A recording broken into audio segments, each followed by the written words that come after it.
Travon Walker agreed to a 4-year deal worth more than $110 million. Mina, what do you think about them rewarding Walker?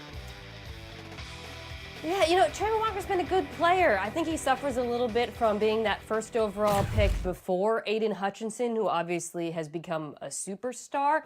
But if you take that out of the equation and just look at Walker's career, he's been tremendous against the run, only had 4 sacks, I believe, last season, but before that had double digits the prior 2 seasons. And he's been an excellent Robin to Josh Hines-Allen's Batman. So I think the Jags getting this done for a young player makes sense. Contract will age well. And now I think they should focus on adding some pass rush juice on the interior between those pass rushers, because they really haven't gotten enough in that particular area of their defensive line over the last couple of years. $77 million guaranteed. Congratulations to Travon Walker for that deal. All right, in case you missed. Yeah, I want to talk about this because someone actually said the other day in the comments section, they're like, where's the Jags content? And it's like, you guys know I try my best to make the Jags content as much as I possibly can. And so here we are.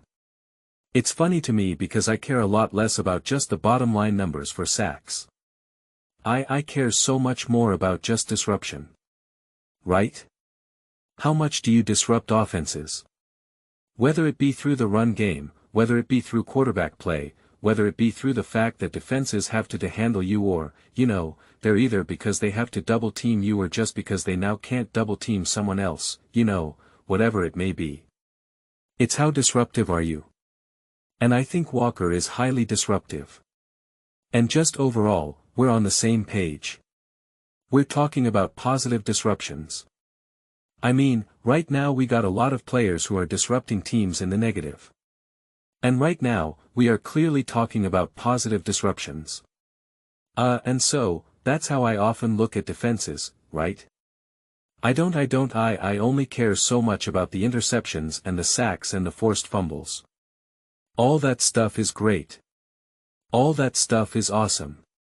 And obviously that can have huge impact on games. Not denying that. Not downplaying that.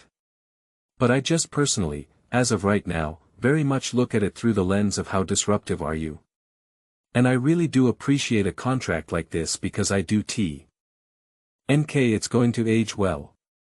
Not only do I think the value is there, but then I also just think that when you do a contract like this, you're not kind of sitting here playing games and trying to figure something out and kick the can down the road.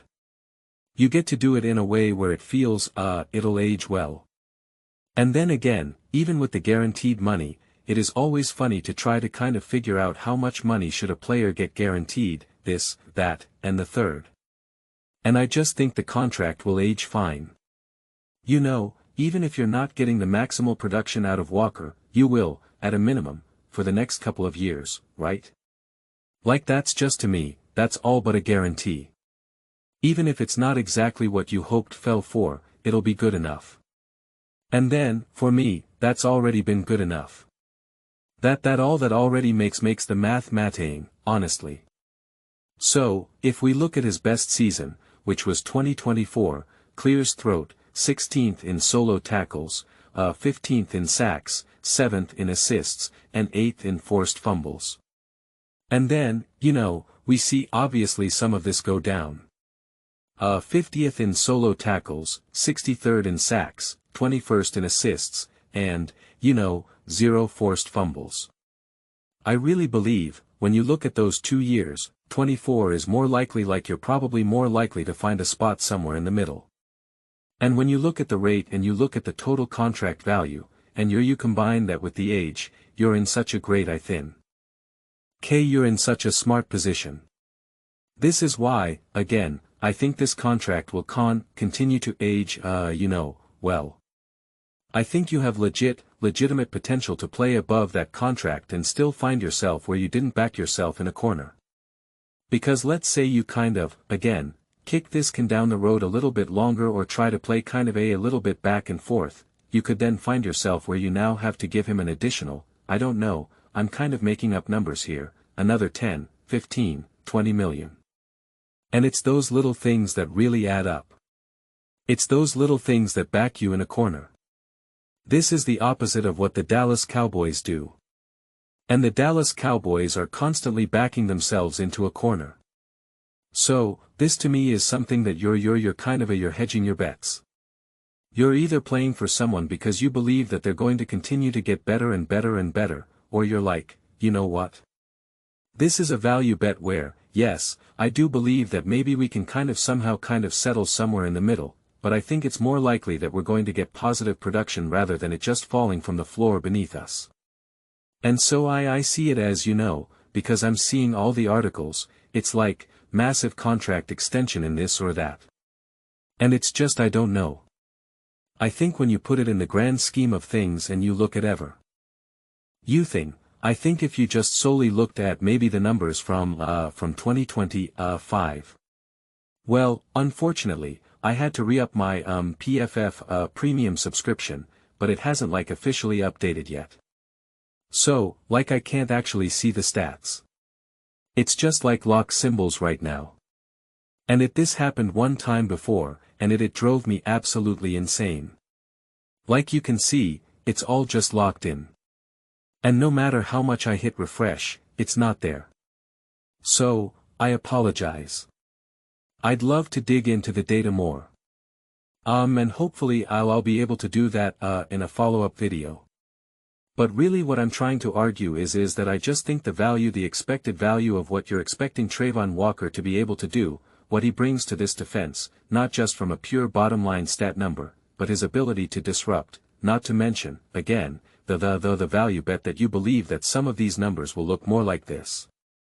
The amount of money that you're spending now, taking care of it now, saves you from the opportunity of it being another 20, 30, maybe even $1 million.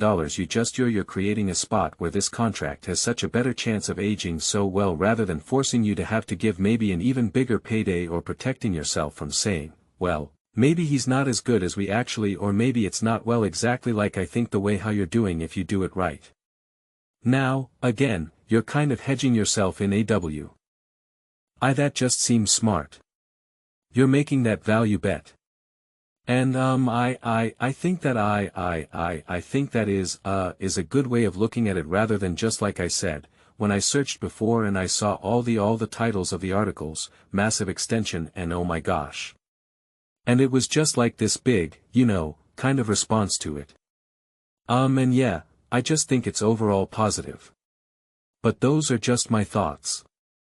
I'd absolutely love to hear yours.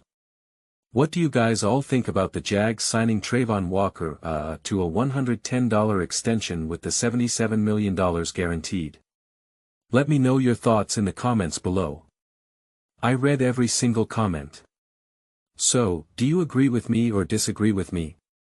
Either way, let's get in some discussions. Let's get in some fights. But ultimately, why don't we just have some fun? Please do consider subscribing. We're building an amazing community here, and I absolutely love to see you part of it. I want to build something that we all generally feel connected to. Something that we're really excited to be part of. I think we're well on our way to doing it. Please don't forget to give this video a thumbs up. It really does help the visibility and the algorithm.